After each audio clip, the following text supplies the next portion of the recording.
Assalamualaikum warahmatullahi wabarakatuh.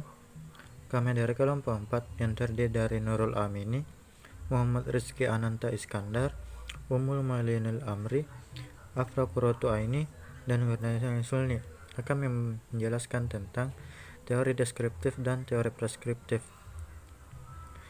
Penjelasan yang pertama adalah pengertian teori deskriptif dan preskriptif yang akan dibahas oleh saya sendiri, Muhammad Rizky Ananta Iskandar. Ada dua pendapat yang menguraikan teori deskriptif dan preskriptif. Yang pertama ialah Brunner. Brunner menjelaskan teori pembelajaran merupakan teori preskriptif karena tujuan utama teori pembelajaran adalah menetapkan metode pembelajaran yang optimal. Sedangkan teori belajar merupakan teori deskriptif, di mana tujuan utama teori belajar adalah menjelaskan proses belajar. Pendapat yang kedua ialah Reugelut.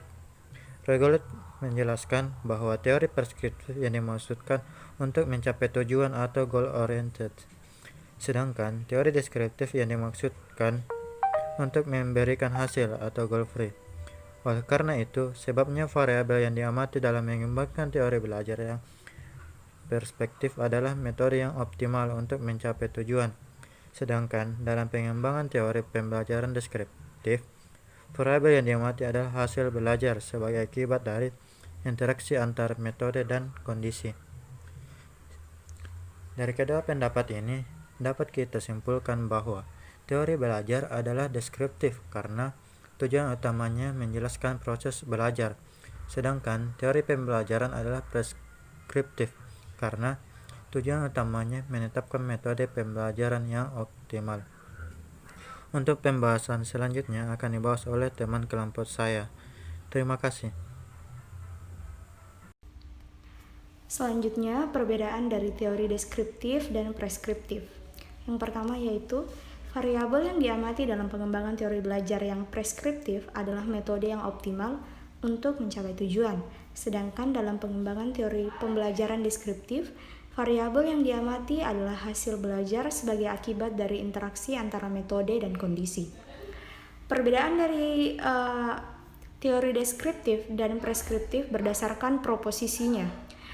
Proposisi teori deskriptif menggunakan struktur logis, yaitu bila, maka, sedangkan proposisi teori preskriptif menggunakan struktur agar, lakukan ini.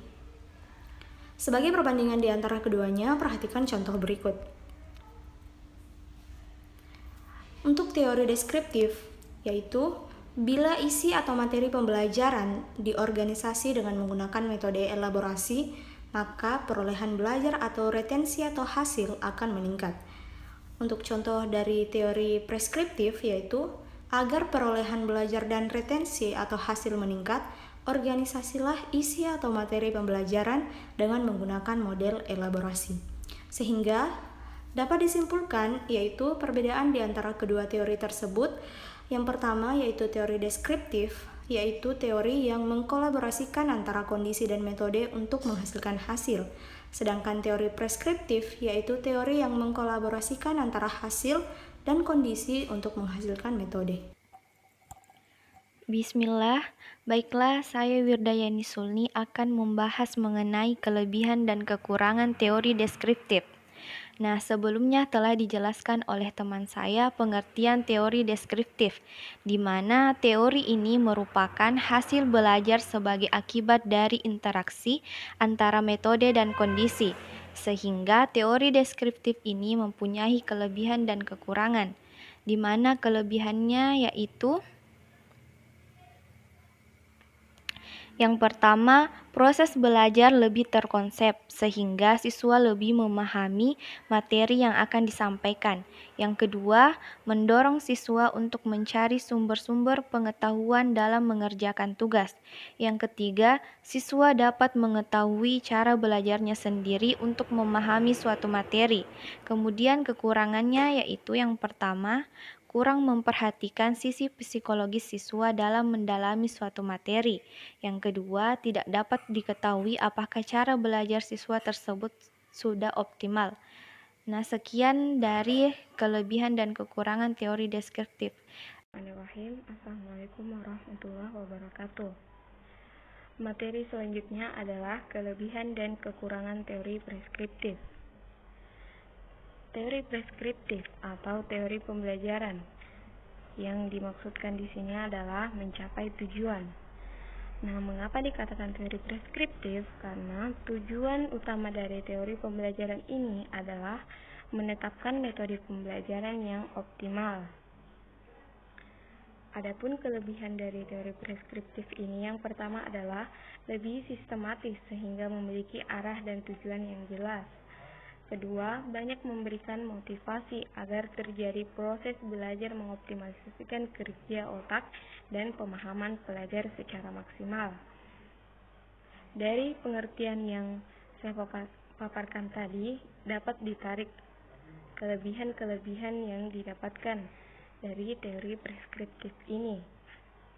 Selanjutnya adalah kekurangan dari teori preskriptif, yaitu membutuhkan waktu yang cukup lama dalam proses belajar mengajar. Seperti yang kita ketahui, dalam teori pembelajaran ini adalah menetapkan metode pembelajaran yang optimal, sehingga membutuhkan waktu yang cukup lama untuk mencapai tujuan dari teori pembelajaran ini. Terima kasih. Assalamualaikum warahmatullahi wabarakatuh. Selanjutnya adalah aplikasi teori deskriptif dan preskriptif.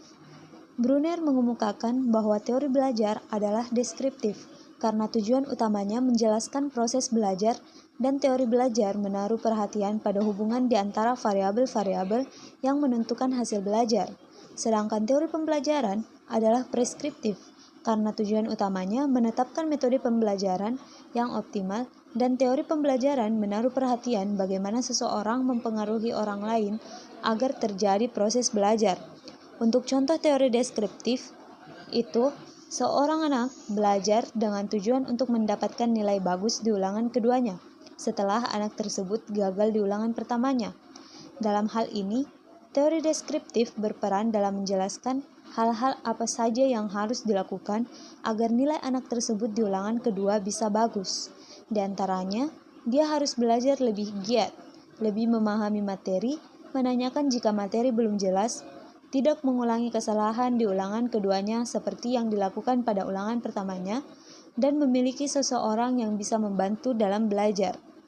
Kemudian untuk contoh teori belajar preskriptif itu, seorang guru yang melihat anak didiknya memiliki nilai ulangan yang tidak memenuhi syarat, maka guru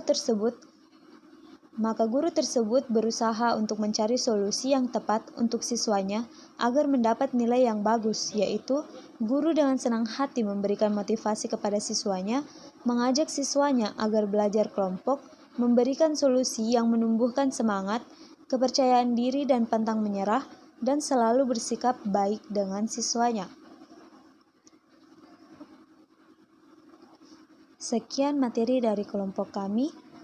Diskusi akan dilanjutkan via WhatsApp. Sekian dan terima kasih. Wassalamualaikum warahmatullahi wabarakatuh.